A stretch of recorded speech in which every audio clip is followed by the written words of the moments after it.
प्रिय विद्यार्थियों, आप सभी लोगों का स्वागत है आपके अपने YouTube चैनल डीजे सर पर। बहुत ही मोस्ट इम्पॉर्टेंट, बहुत ही जानदार, बहुत ही शानदार सेशन स्टार्ट होने वाला है आप लोग के समक्ष। प्रिय विद्यार्थियों, देखिए ये 200 प्रश्नों का जो महामैराथन चल रहा था आप सभी लोगों का, तो ये जो थोड़े विलंब के बाद है क्योंकि आप लोग का जो पेपर है वो भी डिस्कस हो रहा था इस समय। देखिए ये जो बनाया गया था आप सभी लोगों का समाजशास्त्र का कक्षा 12 का मोस्ट इम्पॉर्टेंट ये प्रश्नों की श्रृंखला। तो प्रिय विद्यार्थियों, बहुत ही जानदार, बहुत ही शानदार सेशन ये चल रहा है आप सभी लोगों का, जिसमें कि 7 भाग आप लोग को जो है 200 प्रश्नों की श्रृंखला में 7 भागों में आपको मिल चुके हैं प्रश्न, जिसमें कि 140 प्रश्नों का डिस्कस ऑलरेडी आप लोग के साथ हो चुका है।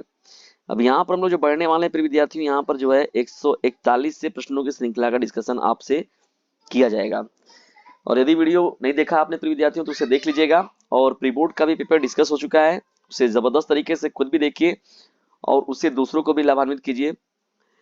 Change and development, change and development in industrial society, change and development in industrial society, औद्योगिक समाज में परिवर्तन और विकास, औद्योगिक समाज में परिवर्तन और विकास। 141वां देखिए प्रश्न क्या है, औद्योगिक समाज की प्रमुख विशेषताएं क्या है। देखिए प्रिय विद्यार्थियों, औद्योगिक समाज के बारे में अगर बात किया जाए मुख्य विशेषताओं के बारे में, तो देखिए इनका शहरीकरण जो होता है, इनमें तकनीकी प्रगति जो देखने को मिलता है, और साथ ही साथ आधुनिक उत्पादन प्रणाली जो होता है ये इनका बहुत विशेष प्रकार का होता है। यानी शहरीकरण, तकनीकी प्रगति हो गया, और आधुनिक उत्पादन प्रणाली जो होता है इनका प्रिय विद्यार्थियों बहुत ही विशेष होता है। 142वां देखिए प्रश्न क्या है हम लोगों का, मोस्ट इंपॉर्टेंट ये भी रहेगा आप लोगों का, औद्योगिकरण का श्रमिक वर्ग पर क्या प्रभाव पड़ा है। औद्योगिकीकरण का श्रमिक वर्ग पर क्या प्रभाव पड़ा है। श्रमिक वर्ग के लिए नए रोजगार के अवसर उत्पन्न हुए, लेकिन उनके अधिकारों और सुरक्षा के मुद्दे भी उभरे। ठीक है ना, क्या हुआ, श्रमिक वर्ग के लिए जो है नए रोजगार के अवसर उत्पन्न हुए, लेकिन उनके अधिकारों और सुरक्षा के मुद्दे भी उभरे हैं। ठीक है, ये 142वां प्रश्न हो गया। 143वां देखिए प्रश्न क्या है, औद्योगिक समाज में वर्ग संघर्ष का क्या कारण है। देखिए धन और संसाधनों के असमान वितरण के कारण क्या होता है, मुख्य रूप से जो है ये औद्योगिक समाज में जो है वर्ग संघर्ष देखने को मिलता है मुख्य रूप से। ठीक है ना, ये इंपॉर्टेंट कारण बन जाता है। चलिए बढ़ते हैं हम लोग 144वें प्रश्न की ओर। देखिए 144वां प्रश्न क्या है हम लोगों का, औद्योगिकरण ने पर्यावरण को कैसे प्रभावित किया है। यानी उद्योग जो है वो पर्यावरण को कैसे प्रभावित करते हैं। औद्योगिकीकरण जो उनके कारण अगर देखा जाए प्रिय विद्यार्थियों, जो मुख्य रूप से जो है प्रदूषण हो गया, वनों की कटाई हो गया, और प्राकृतिक संसाधनों का अधिक उपयोग हुआ है, ये देखने को मुख्य रूप से जो है पर्यावरण को बहुत ही बड़े पैमाने पर ये प्रभावित किया है। ठीक है ना, जाहिर सी बात है, देखने को मतलब वनों की कटाई की गई भाई उद्योग को बसाने के लिए, और प्रदूषण तो देख ही रहे हैं, चाहे जल प्रदूषण हो गया, मृदा प्रदूषण हो गया, ध्वनि प्रदूषण हो गया ना, वायु प्रदूषण हो गया, तो तमाम ऐसे प्रदूषण हैं जो कि उद्योगों की वजह से ही होते हैं। सबसे जबरदस्त तो देखा जाए जल प्रदूषण इसके लिए बहुत मुख्य रूप से जिम्मेदार है। ठीक है ना, तो ये मुख्य रूप से जो होता है वो पर्यावरण को बहुत ही बड़े पैमाने पर ये प्रभावित करते हैं। 145वां देखिए प्रश्न क्या है, औद्योगिक समाज में शिक्षा क्या महत्व है। देखिए शिक्षा ने क्या किया, तकनीकी कुशलता को और साथ ही साथ वैज्ञानिक दृष्टिकोण को भी बढ़ावा दिया है। ठीक है ना, शिक्षा ने तकनीकी कुशलता और वैज्ञानिक दृष्टिकोण को बढ़ावा दिया, ये एक महत्वपूर्ण परिवर्तन देखने को मिला है प्रिय विद्यार्थियों। Mass media and information, mass media and information देखिए जनसंचार और सूचना, जनसंचार और सूचना, कॉन्स्टिट्यूशन क्या होता है। देखिए 146 जो प्रश्न है, रेडियो का समाज पर क्या प्रभाव है, रेडियो का समाज पर क्या प्रभाव है। तो रेडियो ने क्या किया है विद्यार्थियों, ग्रामीण और दूरस्थ क्षेत्रों में जो है शिक्षा और जागरूकता का प्रसार किया है। ये देखा जाए तो मुख्य रूप से रेडियो की वजह से ये चीजें पॉसिबल हुई हैं। ठीक है ना, तो रेडियो ने ग्रामीण और दूरस्थ क्षेत्रों में जो है शिक्षा और जागरूकता का प्रसार किया है। 147वां देखिए प्रश्न क्या है हम लोगों का, इंटरनेट ने जनसंचार को कैसे बदला है। इंटरनेट ने जनसंचार को, तो इंटरनेट ने क्या किया, सूचना तक पहुंच को तेज किया है, सुलभ किया है और व्यापक स्तर पर किया है। तो ये मुख्य रूप से जो हुआ है वो इंटरनेट के माध्यम से ही हो पाया है। 147 के बाद हम लोग बढ़ते हैं 148वें प्रश्न की ओर, प्रेस की स्वतंत्रता का क्या महत्व है। प्रेस की स्वतंत्रता का क्या महत्व है। देखिए प्रेस की स्वतंत्रता का देखा जाए तो लोकतंत्र की रक्षा करती है। मुख्य रूप से देखा जाए प्रेस की जो स्वतंत्रता होती है वो लोकतंत्र की रक्षा करती है और जनता को जागरूक भी करती है। तो मुख्य रूप से जो है जनता को जागरूक करने का काम भी जो होता है वो एक तरीके से प्रेस की स्वतंत्रता के अंतर्गत ही होता है, ठीक है ना। तो ये एक महत्वपूर्ण होता है। इस समय देखिए मीडिया का जबकि हालत क्या है, एकदम खराब हो चुका है। हम लोग जो है मीडिया को बहुत ही ज्यादा देखिए बहुत दोषी मानते हैं बहुत से मामलों में, या तो अब मतलब कहा जाए एक उस तरीके से जो है प्रतिभावान मीडिया की कमी है। मीडिया का देखा जाए बच्चों पर क्या प्रभाव पड़ा है विद्यार्थियों, तो ये भी देखने को बहुत जबरदस्त प्रश्न है। मीडिया बच्चों के मानसिक विकास और शिक्षा में भी मदद महत्वपूर्ण रूप से देखने को मिलता है, लेकिन यह ध्यान भटकाव और अनुचित सामग्री के जोखिम भी पैदा करता है, ठीक है ना। तो जैसे हम लोग सोशल मीडिया पर देख रहे हैं प्रिय विद्यार्थियों, तो जो है अब लोग मोबाइल में ही इन्वॉल्व रहते हैं, तो लोगों को लगता है कि लोगों के पास समय ही नहीं है। यदि आप मोबाइल को अपने पास से हटा दे देखें तो आपको लगेगा कि आपसे ज्यादा समय किसी के पास नहीं है। तो ये एक बहुत ही महत्वपूर्ण बात है। 150वां देखिए प्रश्न क्या है, जनसंचार का ग्रामीण क्षेत्रों में विकास में क्या योगदान है। जनसंचार में देखा जाए प्रिय विद्यार्थी तो ग्रामीण क्षेत्रों में जो मुख्य रूप से शिक्षा की बात हो गई, स्वास्थ्य की बात हो गई और कृषि से संबंधित जो है जागरूकता को इन्होंने मुख्य रूप से बढ़ाया है। तो जनसंचार के माध्यम से ये चीजें देखने को मिली हैं। जनसंचार जो है ग्रामीण क्षेत्रों में देखा जाए तो शिक्षा, स्वास्थ्य और कृषि से संबंधित जो है जागरूकता को इसने मुख्य रूप से बढ़ाया है। ये 150वां प्रश्न हो जाएगा आप सभी लोगों का। आगे बढ़ते हैं हम लोग 151वें प्रश्न की ओर। देखिए चैप्टर क्या आप लोग का, social institution, continuity and change. सामाजिक संस्थाएं में देखा जाता है तो निरंतरता और परिवर्तन क्या होता है, कॉन्स्टिट्यूशन जो होता है मुख्य रूप से। देखिए 151वां प्रश्न क्या है, भारतीय परिवार की प्रमुख विशेषताएं क्या है विद्यार्थियों, तो भारतीय परिवार की बहुत सारी विशेषताएं हैं जिसमें देखा जाए तो देखिए संयुक्त परिवार प्रणाली जो व्यवस्था है ये देखिए बहुत महत्वपूर्ण है। भारतीय परिवार की संयुक्त परिवार प्रणाली जो हो गया, परंपरागत इनकी जो परंपराएं हैं विद्यार्थियों वो बहुत ही महत्वपूर्ण है देखिए, और बुजुर्गों का सम्मान जो हो गया ये भी भारतीय परिवार की जो है महत्वपूर्ण जो है ये व्यवस्थाओं में से विशेषताओं में से एक रहेगा, ठीक है।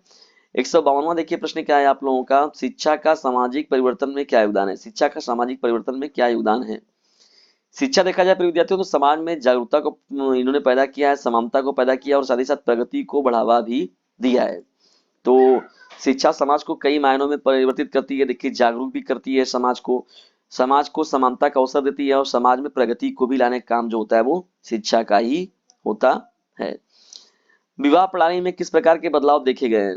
विवाह प्रणाली में देखा जाए मुख्य रूप से जो है प्रेम विवाह जो होता है और अंतर्जातीय विवाह का प्रचलन बड़ा है, ठीक है ना। विवाह प्रणाली में ये चीज देखने को मुख्य रूप से चीजें जो है वो इसमें बढ़ी है ना। प्रेम विवाह की बात हो गई और साथ ही साथ अंतर्जातीय विवाह की बात हो गई, तो ये चीज भी देखने को मुख्य रूप से मिला है। आगे बढ़ते हैं हम लोग प्रिय विद्यार्थियों, देखिए यहाँ पर 154वें प्रश्न की ओर। तो देखिए 154वां प्रश्न क्या है आप लोग का, परंपरागत समाज और आधुनिक समाज में क्या अंतर है। परंपरागत समाज और आधुनिक समाज में क्या अंतर है। परंपरागत समाज की बात करें प्रिय विद्यार्थियों तो देखिए ये मुख्य रूप से जो है रीति रिवाजों और परंपराओं का जो है इसमें अधिक पालन होता है, ठीक है ना। तो परंपरागत समाज जो होता है मुख्य रूप से देखा जाए तो रीति रिवाजों और परंपराओं का अधिक पालन इसमें देखने को मिलता है। जबकि आधुनिक समाज जो होता है प्रिय विद्यार्थियों तो आधुनिक समाज में जो होता है मुख्य रूप से वो प्रगतिशील और तकनीकी आधारित होता है, ठीक है ना। तो इसमें प्रगतिशील जो व्यवस्थाएं होती है और तकनीकी की जो व्यवस्थाएं हैं इनमें मुख्य रूप से बात होता है। परंपरागत समाज और आधुनिक समाज में ये सबसे बड़ा अंतर होता है, ठीक है। बहुत ही मोस्ट इंपॉर्टेंट ये प्रश्न था। 155वां प्रश्न देखिए क्या, सामाजिक संस्थाओं का समाज पर क्या प्रभाव है। देखिए सामाजिक संस्थाएं का देखा है तो समाज को संगठित करने का मुख्य रूप से काम करती हैं और स्थिर बनाए रखने में जो होता है मुख्य रूप से मदद करती हैं। तो सामाजिक संस्थाओं का देखा जाए तो समाज पर बहुत प्रभाव पड़ता है, संगठित और साथ ही साथ स्थिर बनाए रखने में सबसे महत्वपूर्ण योगदान करती है ये अपना, ठीक है ना। सोशल इंस्टीट्यूशन, देखिए जो सोशल इंस्टीट्यूशन होता है, continuity and changes. Continuity and change क्या है, सामाजिक संस्थाएं जो है ये मुख्य रूप से इसी चैप्टर का ये चल रहा है सेशन हम लोग का प्रिय विद्यार्थियों। देखिए धर्म का समाज में क्या महत्व है। देखिए धर्म का समाज में क्या महत्व है, देखिए धर्म है तो धरा है, ठीक है ना। धर्म का बहुत ही व्यापक महत्व देखने को मिलता है। धर्म जो होता है प्रिय विद्यार्थी मुख्य रूप से जो है धर्म समाज में जो होता है वो नैतिक मूल्य को पैदा करता है, एकता को पैदा करता है और साथ ही साथ सामाजिक स्थिरता को बनाए रखने में बहुत ही महत्वपूर्ण मदद करता है। तो धर्म का परिभाषा जो है बहुत ही व्यापक है, ठीक है, बहुत ही व्यापक अर्थ है इसका। तो धर्म समाज में जो है नैतिक मूल्यों को, एकता को और सामाजिक स्थिरता को बनाए रखने में जो है सबसे महत्वपूर्ण रूप से मदद करता है। चलिए आगे बढ़ते हैं हम लोग, जाति प्रथा में क्या परिवर्तन हुए। तो देखिए जाति प्रथा में देखा जाए प्रिय विद्यार्थियों मुख्य रूप से जो है शिक्षा और जागरूकता के कारण जो है वो जातिगत भेदभाव में कमी आई है और अंतर जाति विवाहों का जो है मुख्य रूप से प्रचलन बढ़ा है। ठीक है, ये भी देखने को ज्यादा मिला है। ठीक है, तो ये 157वां प्रश्न है और मोस्ट इंपॉर्टेंट प्रश्नों में एक रहेगा। 158वें प्रश्न की ओर जब बढ़ते हैं प्रिय विद्यार्थियों, देखिए यहाँ पर तो 158वां हम लोग का प्रश्न क्या है, पंचायत प्रणाली का क्या महत्व है। पंचायत प्रणाली का महत्व बताना है हम लोग को। देखिए पंचायत प्रणाली क्या होता है प्रिय विद्यार्थियों, मुख्य रूप से देखा जाए तो ग्रामीण क्षेत्रों में जो होता है प्रशासन और न्याय प्रदान करने में जो होता है मुख्य रूप से जो होता है पंचायत प्रणाली व्यवस्था जो होती है ग्रामीण क्षेत्रों की, वो इसमें सक्रिय भूमिका निभाती है। यानी प्रशासन और न्याय प्रदान करने में जो होता है पंचायत प्रणाली जो है महत्वपूर्ण रूप से काम करती है। 159वां प्रश्न क्या है, शिक्षा को सामाजिक संस्था क्यों कहा जाता है। तो शिक्षा को सामाजिक संस्था के दृष्टिकोण से अगर देखा जाए तो शिक्षा जो होता है मुख्य रूप से समाज के मूल्यों की बात करें और परंपराओं को आगे बढ़ाने के रूप में और सामाजिक परिवर्तन लाने में जो होता है मुख्य रूप से मदद करती है। तो ये आपका 159वां प्रश्न हो जाएगा। और आज के सेशन का प्रिय विद्यार्थियों जो हम लोग का देखिए जो है अंतिम प्रश्न है, प्रश्न संख्या 160, यानी टोटल जो हो जाएगा आप लोगों का जो ये 8 भाग आज का ये लेकर समाप्त हो जाएगा। तो यदि सातों को भागों को आपने नहीं देखा तो उसे जरूर देखिएगा प्रिय विद्यार्थियों, बहुत ही मोस्ट इंपॉर्टेंट सेशन रहा ये। परिवार में महिलाओं की भूमिका में क्या बदलाव आया है। तो देखिए महिलाएं जो है अब केवल घरेलू जिम्मेदारियों तक सीमित नहीं है प्रिय विद्यार्थियों, मुख्य रूप से देखा जाए तो वे शिक्षा के क्षेत्र में देखा जाए, रोजगार के क्षेत्र में देखा जाए, सामाजिक नेतृत्व में देखा जाए तो मुख्य रूप से जो है सक्रिय भूमिका निभा रही है। तो शिक्षा हो गया, रोजगार हो गया, सामाजिक नेतृत्व हो गया, तो इन सभी जगहों पर जो है महिलाएं जो है वो अपने महत्वपूर्ण रूप से जो है जिम्मेदारियों को निभा रही हैं। ठीक है, तो 141 से लेकर 160 तक का प्रश्न जो है आप लोग का डिस्कस किया गया प्रिय विद्यार्थियों। तो ये महत्वपूर्ण सेशन आप लोग को कैसा लगा कमेंट बॉक्स में जरूर बताइएगा। और यदि वीडियो थोड़ा सा भी हेल्पफुल लगा हो तो इसे अपने क्लासमेट पर शेयर जरूर कीजिएगा। जल्द ही मिलते हैं किसी अन्य वीडियो में किसी अन्य टॉपिक के साथ। तब तक के लिए टेक केयर, गुड बाय, जय हिंद, जय भारत। और जबरदस्त तरीके से इसे अपने क्लासमेट पर शेयर कीजिएगा प्रिय विद्यार्थियों। और जैसे मेरे पास पेपर वगैरह मिल रहे हैं तो पेपर में मैं आप लोगों के साथ डिस्कस कर रहा हूँ रेगुलरली, तो इसे जो है अपने क्लासमेट पर शेयर जरूर कीजिएगा, क्योंकि डीजे सर का कहना है पढ़ने के साथ ही साथ इसे अपने क्लासमेट पर भी शेयर करते रहना है। वीडियो को अंत तक देखने के लिए आप सभी लोगों का हृदय गहराइयों से नम्रतापूर्वक धन्यवाद।